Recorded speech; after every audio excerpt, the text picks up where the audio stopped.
ఎండాకాలం రాగానే అప్పడాలను వడియాలను చేస్తూ ఉంటాం. అయితే వీటిని తయారు చేసుకోవడానికి ఒక ఎత్తు అయితే వీటిని సరైన షేప్ లో ఎండలో ఆరబెట్టడం ఒక ఎత్తు అవుతుంది. అందుకోసమనే ఈ రోజు ఈజీగా పెట్టుకునేటువంటి ఈ టిప్ ని చూసేద్దాం. ముందుగా పాల కవర్ గానీ లేదా ఆయిల్ ప్యాకెట్ గానీ కొంచెం మందపాటివి ఉంటాయి కదా, అలాంటి కవర్ తీసుకొని మనం ముద్దలు అందులో వేసుకునే అంత ఓపెన్ పెట్టేసుకొని అలాగే ఒక మూలన చిన్న సైజు అంటే మీకు ఎంత సైజు కావాలో అంత సైజు చిన్నగా కటింగ్ పెట్టేసుకొని ఇలా మనం ఒకసారి టెస్ట్ చేసుకోవాలన్నమాట.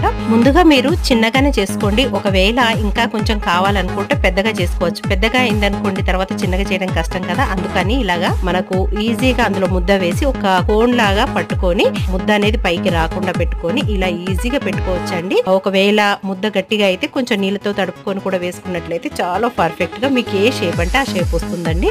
చాలా ఈజీగా అయిపోతుంది. జంతికల గుడం గానీ మురుకుల పావుతో చేసిన దానికంటే 100% ఈజీ అండ్ పర్ఫెక్ట్ గా